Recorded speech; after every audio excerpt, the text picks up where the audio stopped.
Assalamualaikum warahmatullahi wabarakatuh. Perkenalkan, nama saya Siti Zahra Fajriah dari kelas 1D Prodi Pendidikan Agama Islam, Fakultas Agama Islam Universitas Singapura Bangsa Karawang. Tujuan saya membuat video ini adalah untuk menyelesaikan tugas ujian tengah semester dari mata kuliah studi hadis. Dan di sini saya akan menyampaikan sebuah materi yang berjudul Sejarah Penulisan dan Pembukuan Hadis. Mari kita simak sama-sama materinya. Bismillahirrahmanirrahim. Jadi, penulisan dan pembukuan hadis itu ada 4 periode. Yang pertama adalah periode pada masa Nabi SAW. Yang kedua adalah masa periode para sahabat. Lalu yang ketiga adalah periode masa tabi'in. Yang keempat adalah periode masa tabi'in. Yang pertama, pada masa Nabi SAW. Penulisan dan pembukuan hadis berbeda dengan penulisan Al-Quran, di mana pada saat Al-Quran diturunkan, Nabi SAW akan langsung menyuruh sahabat atau sekretarisnya untuk menulis ayat-ayat Al-Quran. Walaupun media penulisan pada saat itu masih terbilang sangat sederhana. Al-Quran saat itu ditulis pada pelepah kurma, tulang belulang, dan lain-lain. Sedangkan dalam pembukuan dan penulisan hadis, Nabi SAW pernah melarang dalam penulisan hadis. Pelarangan tersebut diriwayatkan oleh Abu Sa'id Al-Khudri. Bunyinya, an Abi Sa'id Al-Khudri anna Rasulullah sallallahu alaihi wasallam qala la taktubu anni wa man kataba anni ghairal Qur'an falyamhu. Artinya, diriwayatkan dari Abu Sa'id Al-Khudri bahwa Rasulullah sallallahu alaihi wasallam bersabda, "Janganlah engkau tulis tentang aku. Barang siapa menulis tentang aku selain Al-Quran, maka hapuslah." Hadis riwayat Muslim. Akan tetapi, pada kesempatan lain, di mana saat itu adalah saat Nabi sedang berkhutbah dan bertepatan dengan peristiwa Fathu Makkah atau pembebasan kota Makkah yang dilakukan oleh kaum muslimin, saat Nabi sedang berkhutbah, ada seorang laki-laki dari Yaman. Beliau bernama Abu Syah, dan beliau pun berkata, "Tuliskanlah aku." Beliau, Abu Syah, meminta salinan atau tulisan dari khutbah Rasulullah SAW. Dan pada saat itu juga Rasulullah SAW bersabda, "Uktubu li Abi Syah." Tuliskanlah untuk Abi Syah. Hadis riwayat Bukhari.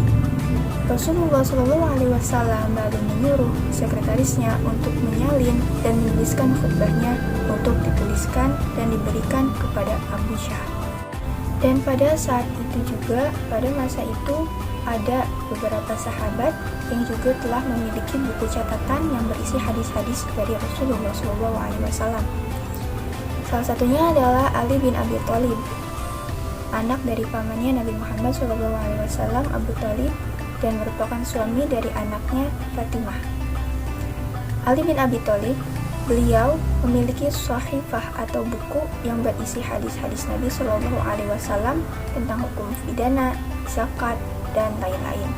Lalu yang kedua, ada Abdullah bin Amr bin As. Beliau memperoleh izin dari Nabi untuk menulis hadis. Tulisan-tulisan hadisnya diberi nama As-Sahifah As-Shadiqah.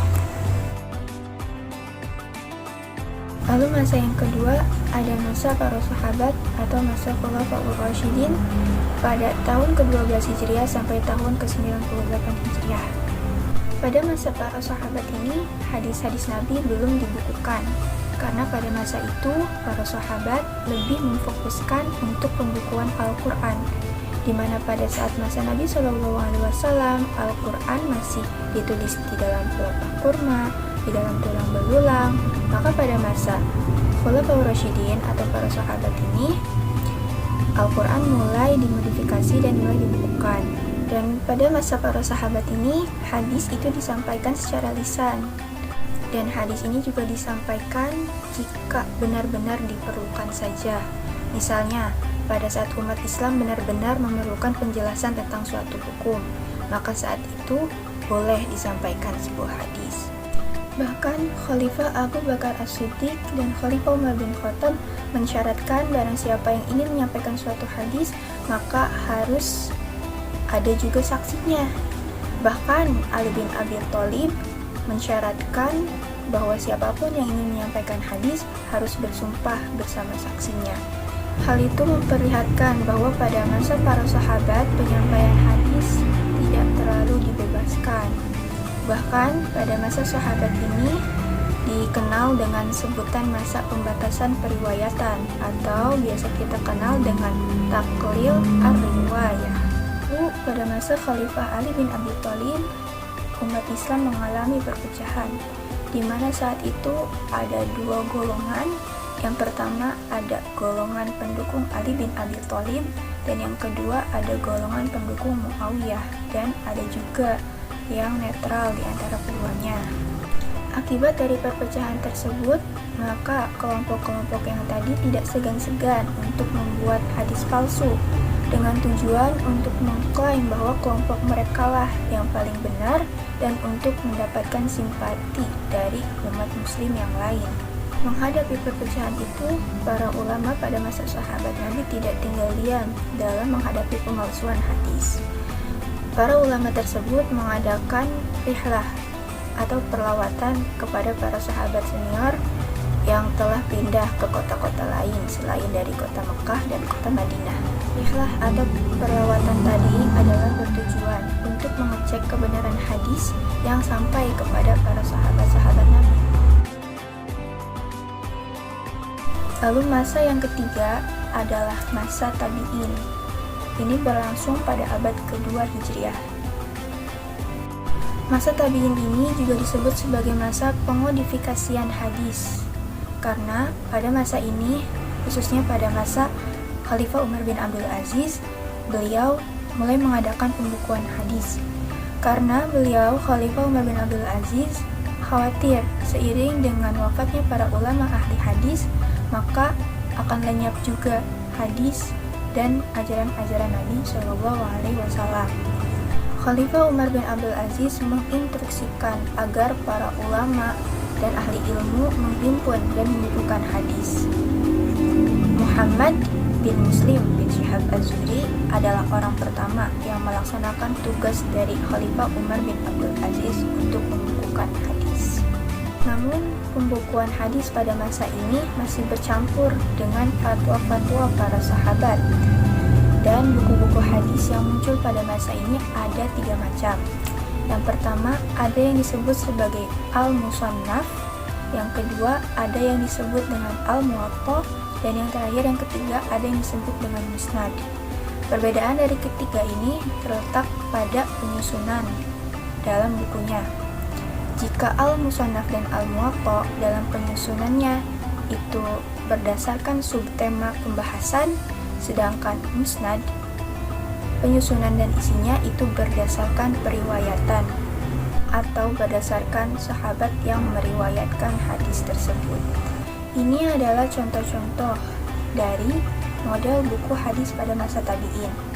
Ini merupakan salah satu contoh covernya. Di antaranya ini ada Muwatta Malik bin Anas, bisa dilihat covernya.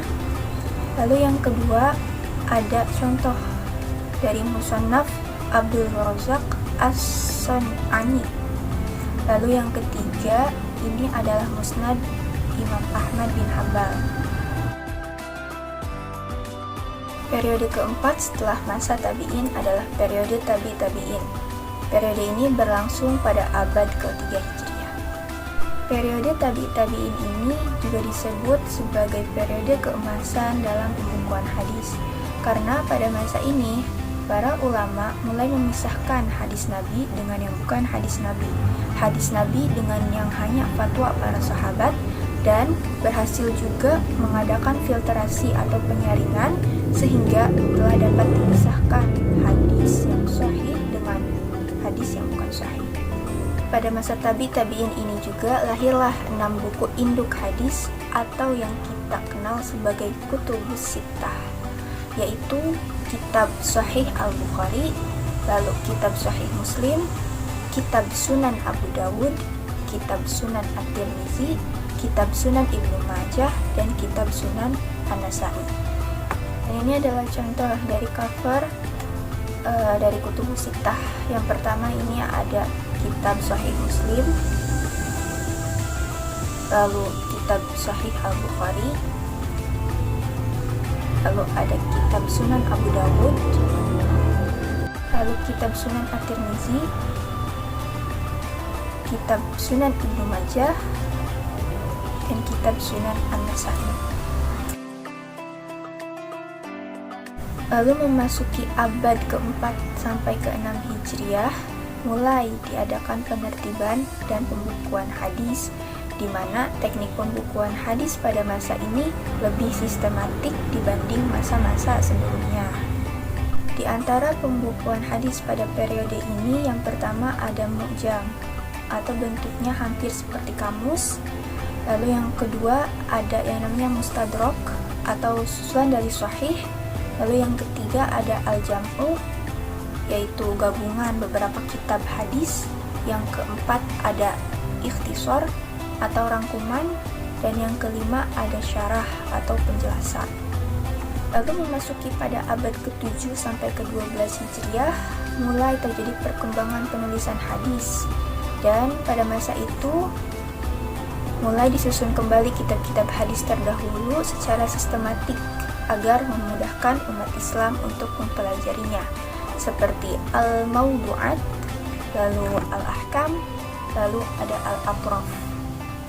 Sedangkan pada masa setelahnya sampai sekarang tidak ada kegiatan yang berarti dari para ulama ahli hadis kecuali hanya membaca, memahami, mentakhrij, dan memberikan syarah hadis yang telah terhimpun sebelumnya. Ya, demikianlah pemaparan materi yang dapat saya sampaikan pada kesempatan kali ini. Mohon maaf apabila banyak kesalahan. Akhirul kalam, wallahul muwaffiq ila aqwamit thoriq. Wassalamualaikum warahmatullahi wabarakatuh.